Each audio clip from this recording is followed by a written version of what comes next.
اور اولیاء کرام بزرگان دین کی جس میں تعریف ہو اس کو ہم منقبت کہتے ہیں، اور دیگر اشخاص کی تعریف میں اگر کوئی اشعار کہے جائیں تو اس کو ہم قصیدہ کہتے ہیں، ٹھیک ہے۔ ایک اور صنف ہے جس کا ہم نے اضافہ کیا ہے، مرثیہ۔ یہی مرثیہ بھی دیگر اشخاص کی تعریف میں، خاص کر کے جن کی وفات ہوئی ہے ان کی صفات حمیدہ کا بیان کیا جاتا ہے اس مرثیہ کے صفن میں، ٹھیک ہے۔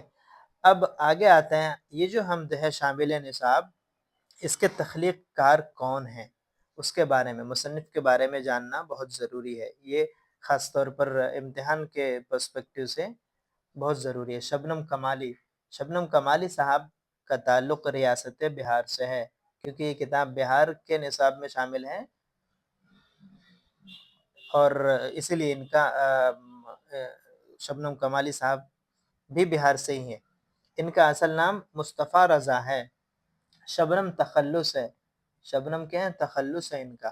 تخلص کیا ہوتا ہے کہ شاعر کا ایک نک نیم ہوتا ہے، اصل نام کے علاوہ ایک قلمی نام ہم کہہ سکتے ہیں یا ادبی نام کہہ سکتے ہیں، اس کو تخلص کہتے ہیں، ٹھیک ہے۔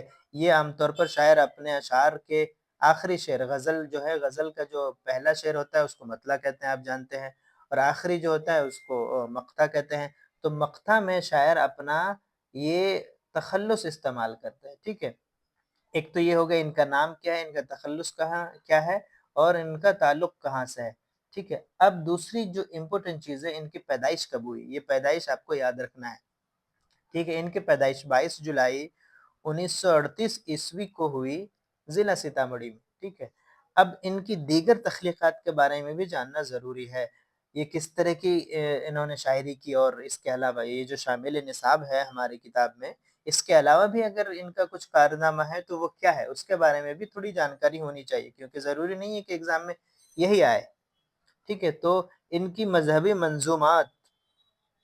منظومات یعنی جو وہ کلام جو نظم کی شکل میں ہو، یعنی نثر نہ ہو، مذہبی یعنی جس کا تعلق دینی ہو، دین سے ہو، خاص طور پر نعتیہ شاعری کے کئی مجموعے شائع ہو چکے ہیں۔ نعتیہ شاعری یعنی رسول خدا صلی اللہ علیہ وسلم کی شان میں جو کلام ہو اس کو نعت کہتے ہیں۔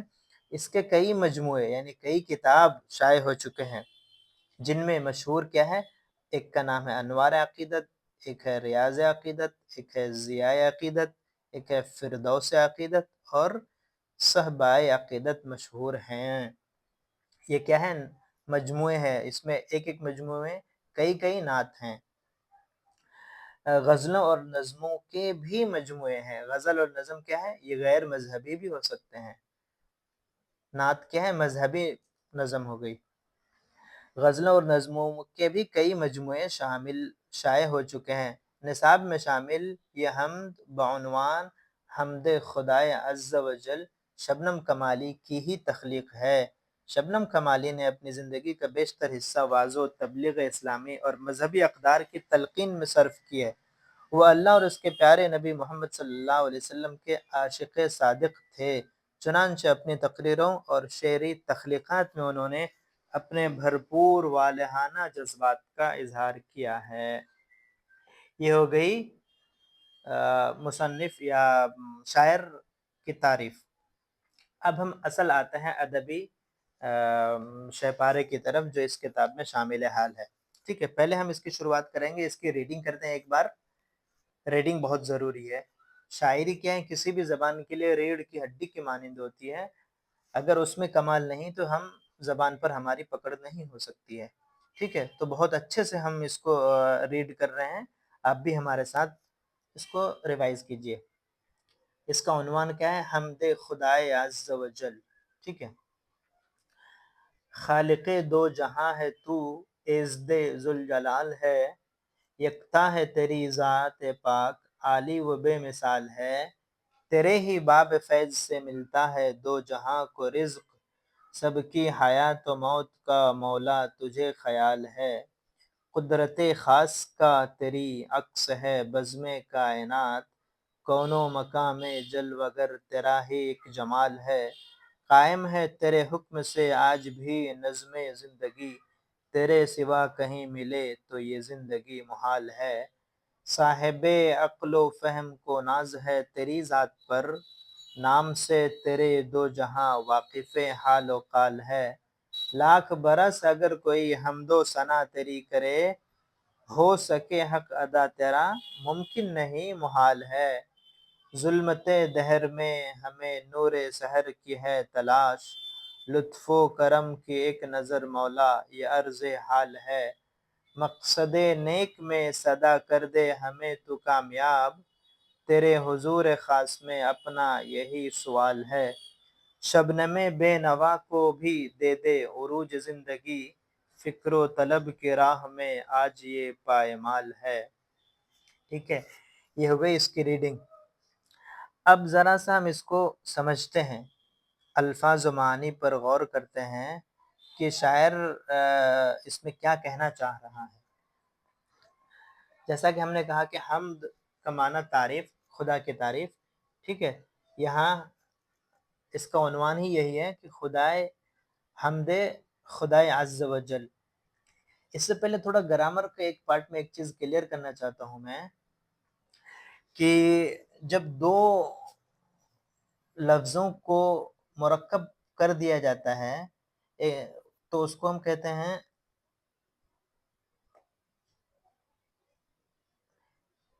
دو طرح کی ترکیبیں ہوتی ہیں اردو میں، ایک ہوتی ہے ترکیب صفتی، ایک ہوتی ہے ترکیب اضافی۔ بہت ضروری چیز ہے یہ، بہت بنیادی بھی ہے۔ ترکیب صفتی میں کیا ہوتا ہے کہ ایک موصوف ہوتا ہے اور ایک صفت ہوتی ہے۔ صفت کا کیا کام ہوتا ہے کہ موصوف کے بارے میں کسی اچھائی یا برائی کو بیان کرے، جیسے سفید کتاب، نئی کتاب، ٹھیک ہے، نئی کتاب، یہ کتاب موصوف اور اس کی صفت بیان کر رہی ہے یہ نئی، ٹھیک ہے۔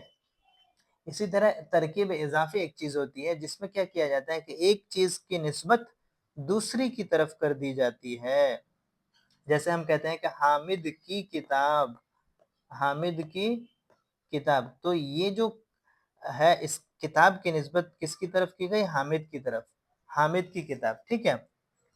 اب ہم اس کو جب مختصراً لکھتے ہیں تو یہ کی کا جو ورڈ ہے اس کو ہم حذف کر دیتے ہیں، اس کی جگہ پہ ہم صرف زیر دے دیتے ہیں اس کے نیچے۔ اب اس کی ہم مثال دیکھتے ہیں یہاں جو شاعر نے استعمال کیا ہے، خالق دو جہاں ہے تو، خالق یہ خلق سے بنا ہے، خلق کا مطلب پیدا کرنا، خالق کیا ہے؟ اس میں فاعل ہے جس کا مطلب ہوتا ہے پیدا کرنے والا، ٹھیک ہے۔ خالق دو جہاں، اب یہ کیا ہے جو ہم نے ابھی پڑھا؟ یہ ترکیب اضافی ہے، یہ ترکیب اضافی، اس کا کیا ترجمہ ہم کریں گے؟ خالق دو جہاں، دو جہانوں کا پیدا کرنے والا، ٹھیک ہے، خالق، اس خلق سے بنا ہے خالق یعنی پیدا کرنے والا، اور اس کا اس میں مفعول بنے گا مخلوق یعنی جس کو پیدا کیا گیا، ٹھیک ہے۔ خالق دو جہاں ہے تو، عزد ذوالجلال ہے، عزد ذوالجلال، عزد کا مطلب خدا، یہ فارسی ورڈ ہے پرشین، اس کا مطلب ہوتا ہے گاڈ، خدا، عزد ذوالجلال ہے، ذو کا مطلب ہوتا ہے والا، الجلال کا مطلب ہوتا ہے روب، روب والا، روب دبدبا والا خدا ہے تو۔ یکتا ہے تیری ذات پاک، ذات پاک یہ کیا ہے؟ صفت موصوف ہے، ٹھیک ہے، صفت موصوف کی صفت ترکیب ہے یہ، تیری ذات پاک، عالی و بے مثال ہے تیرے ہی باب فیض سے، باب فیض، یہ جس کو ہم انڈرلائن کر رہے ہیں یہ ورڈ ایز اٹ از آپ نوٹ کیجئے اپنی کتاب میں اور اس کو یاد کیجئے۔ تیرے ہی باب فیض، فیض کا مطلب رحمت، برکت، باب کا مطلب دروازہ، یعنی تیرے فیض کے دروازے سے ملتا ہے دو جہاں کو رزق، سب کی حیات و موت کا مولا تجھے خیال ہے۔ قدرت خاص، قدرت کا مطلب ہوتا ہے طاقت بھی ہوتا ہے اور اس کا مطلب رحمت بھی ہوتا ہے۔ اگر ہم اس کی دوسری مثال دیں، جیسے مرزا غالب نے اس کو استعمال کیا ہے، وہ آئے گھر میں ہمارے خدا کی قدرت ہے، کبھی ہم ان کو کبھی اپنے گھر کو دیکھتے ہیں، ٹھیک ہے۔ غم کو سہنے میں بھی قدرت نے مزہ رکھا ہے، ٹھیک ہے۔ تو یہ قدرت کا مطلب یہاں قدرت خاص یعنی تیری رحمت خاص، کا کیا ہے؟ عکس ہے. عکس کا مطلب ہوتا ہے تصویر. تیری رحمت خاص کا، تیری قدرت خاص کا کیا ہے؟ عکس ہے بزم کائنات. یہ جو دنیا ہے بزم کائنات کا مطلب دنیا. جیسے کہا جاتا ہے کہ رونق بزم کائنات ہے تو بزم کائنات کا مطلب دنیا. یہ جو پوری تخلیق ہے خدائے رب ذوالجلال کی، اس کے لیے یہ ورڈ بولا جاتا ہے بزم کائنات. دوسرا ورڈ کون و مکان. کون کا مطلب ہوتا ہے دنیا، مکان کا مطلب ہوتا ہے جگہ. جب یہ دونوں ایک ساتھ بولا جائے تو اس کا مطلب ہوتا ہے عالم، یونیورس. یہ دونوں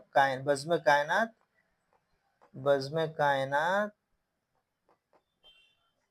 اور کون و مکان ایک ہی میننگ میں. ٹھیک ہے، ان دونوں کو لکھیے اور یاد کیجیے. دونوں کون و مقام میں جلوہ گر تیرا ہی ایک جمال ہے. جمال کا مطلب ہوتا ہے خوبصورتی، بیوٹی. قائم ہے تیرے حکم سے آج بھی نظم زندگی. نظم زندگی اس کو لکھنا ہے. نظم زندگی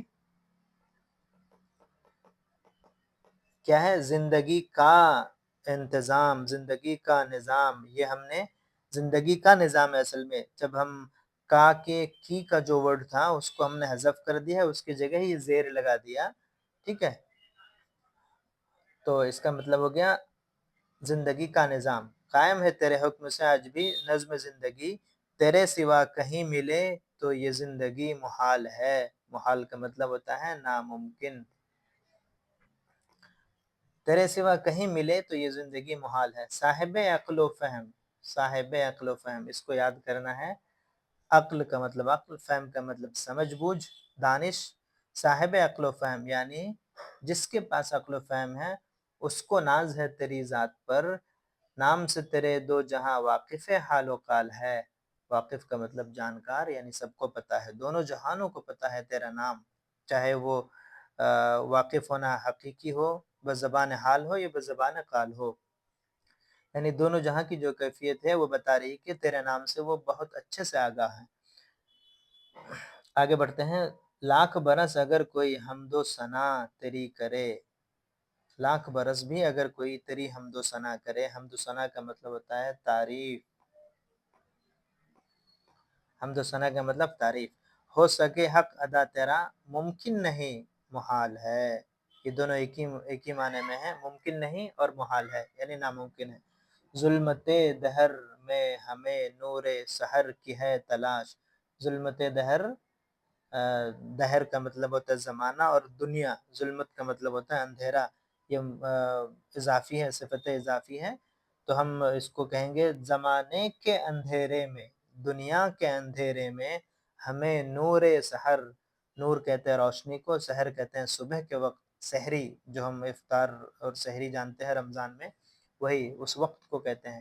وہاں اس وقت جو روشنی ہوتی ہے ہم اس کو کہتے ہیں نور.